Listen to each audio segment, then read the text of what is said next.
The Indiana Pacers walked into Rocket Mortgage Field House and did what few expected. They punched the top-seeded Cavaliers right in the mouth. Game 1 wasn't just a win, it was a statement. Final score 121-112, and with Indiana now holding a 1-0 lead in this Eastern Conference Semifinal, the pressure has shifted entirely onto Cleveland's shoulders. But here's the real question: was that an upset or a sign of what's coming? Welcome to Beyond the Box Score, your home for high-stakes NBA playoff breakdowns and sharp sports betting insights. Today, we're diving into Game 2 between the Cavs and Pacers, breaking down the key matchups, the injury reports, betting odds, and yes, we're making our prediction. But not just any prediction. We're bringing the heat, with Vegas trends, sharp movements, and how you can get the edge before tip-off. Let's rewind for a second. In Game 1, Indiana played like a team possessed. They shot 52.8% from deep, racking up 19 threes, while Cleveland floundered at just 23.7% from beyond the arc. It wasn't just a bad shooting night, it was a defensive collapse. The Cavs overcommitted on drives,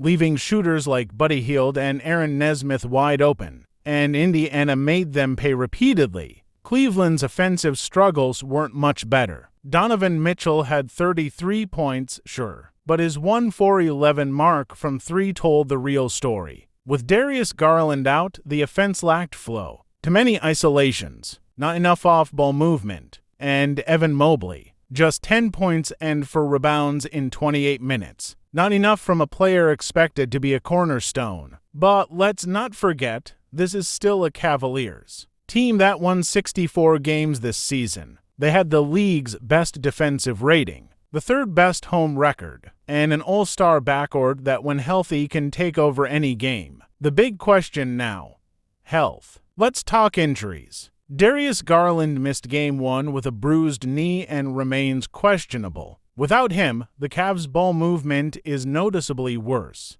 Donovan Mitchell is playing through a nagging groin issue, and DeAndre Hunter left Game 1 limping, his game-to-status also uncertain. Add in concerns about Evan Mobley's ankle, and Cleveland suddenly looks shaky at the worst possible time. On the other side, Indiana has their own concerns. Tyrese Haliburton, the engine of their offense, left Game 1 late with hamstring tightness. His availability for Game 2 is up in the air, and that could swing the entire betting line. Without Haliburton, Indiana loses their top playmaker and floor general. Benedict Mathurin remains suspended, but the Pacers haven't missed a beat with players like Andrew Nembhard and Isaiah Jackson stepping up. Now, let's shift gears, sports bettors. This is your moment. According to DraftKings, the game-to-line opened with the Cavs as 6.5-point favorites, but after Indiana's Game 1 dominance and questions around Garland and Mitchell, sharp money has already moved that line down to 4.5 in some books over or under.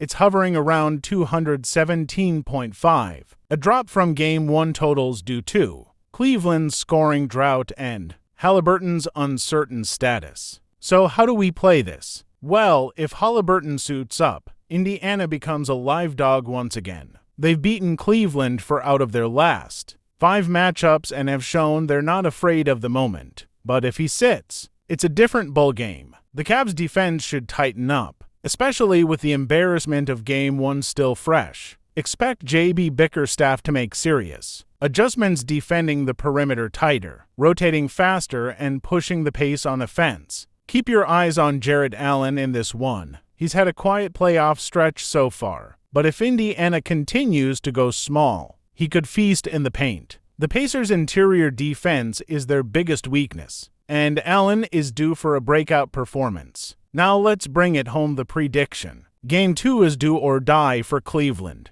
Teams that go down 0-2 at home in a playoff series win less than 10% of the time historically. With their backs against the wall, a desperate Cavaliers team is a dangerous one. Garland is expected to return, and with him, Cleveland's offense should find better rhythm and spacing. Combine that with increased urgency on defense and a raucous home crowd, and we see this swinging back in the Cavs' favor. Final prediction, Cavaliers 114, Pacers 106. We're expecting a bounce-back shooting performance from Mitchell, a dominant rebounding game from Allen, and more bench production with Caris LeVert heating up. But don't sleep on Indiana, they've proven they're here to fight. If Haliburton plays and is close to 100%, sprinkle a little on the Pacers spread. But if not, back the Cavs confidently. And there you have it, your complete game to break down. Odds analysis and bold prediction. Now we want to hear from you. Are the Cavs about to even the series? Or will Indiana pull off back-to-back upsets and head home with a 2-2-0 lead? Drop your predictions in the comments. Hit that like button if you're riding with us. And make sure to subscribe to Beyond the Box Score for more deep dive analysis and betting insights every round of the playoffs. This is where passion meets prediction. This is Beyond the Box Score.